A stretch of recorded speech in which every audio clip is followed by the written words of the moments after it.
নমস্কার বন্ধুরা, আজকে আরেকটা রান্না নিয়ে চলে এসেছি। খুব টেস্ট, মানে আমার তো খুব ভালো লেগেছে টেস্ট। আপনারাও এইভাবেই করে দেখবেন। এটা হচ্ছে পুঁইয়ের দানা, অনেকে পুঁই মিচুরি বলে।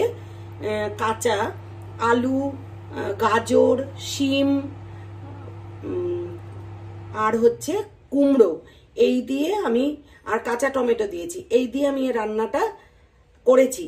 তো আপনারাও এভাবে করে দেখবেন, কেমন লাগে আমাকে কমেন্টে জানাতে ভুলবেন না।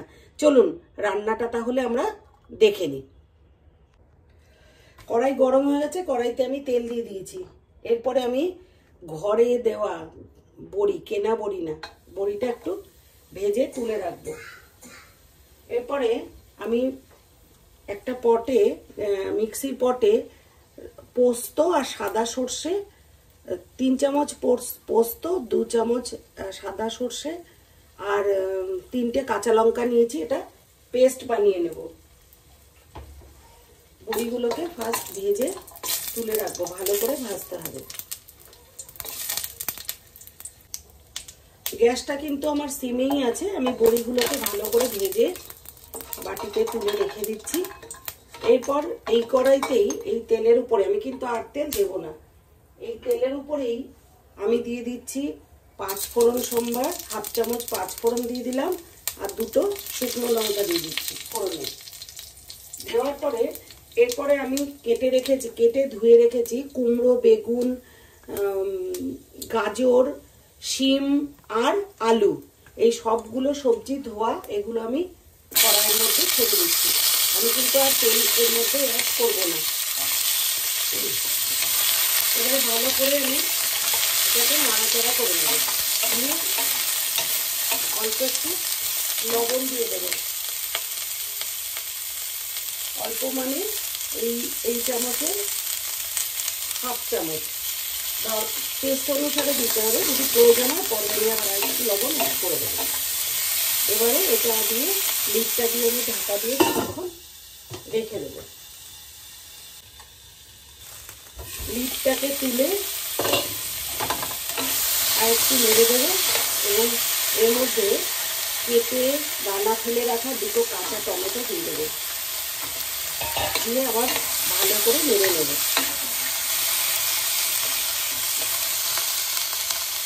লবণ তো দেওয়াই আছে। এরপরে আমি একটু অল্প করে হলুদ দিয়ে দেবো।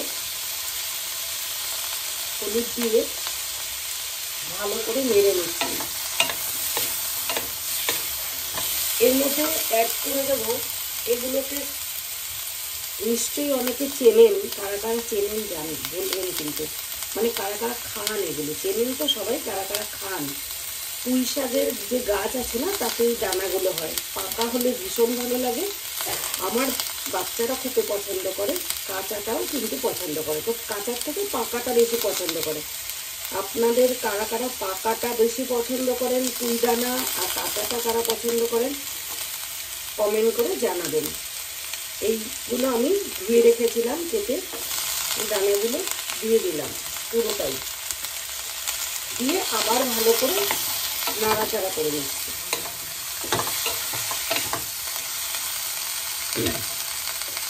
লিডটা দিয়ে আবার ঢাকা দিয়ে রাখবো একটু সেদ্ধ হতে। এরপর আমি লিডটাকে খুলে নেব, খুলে ভালো করে নাড়িয়ে এই যে পেস্টটা করে রেখেছিলাম মশলার, সেই পেস্টটা আমি দিয়ে দেব। ভালো করে দিয়ে তারপরে মিশিয়ে নেব সবজিটার সাথে। এখন অনেকটা কিন্তু সেদ্ধ হয়ে এসছে। এরপর এই পটটা ধুয়ে একটু জল দিয়ে দেবো।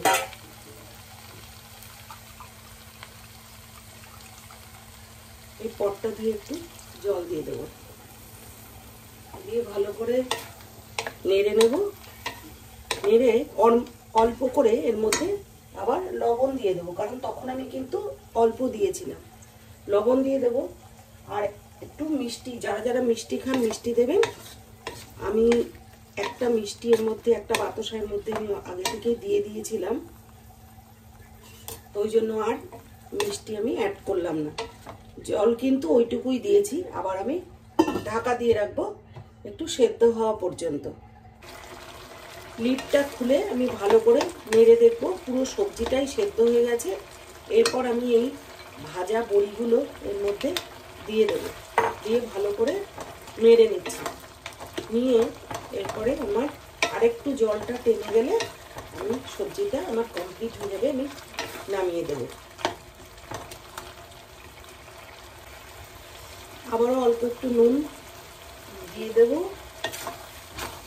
কারণ লবণটা একটুখানি কমই ছিল, ওটা দিয়ে দিলাম। এইবার পুরো আমার রান্নাটা কমপ্লিট হয়ে গেছে, গ্যাসটাকে বন্ধ করে দেবো। Thanks for watching.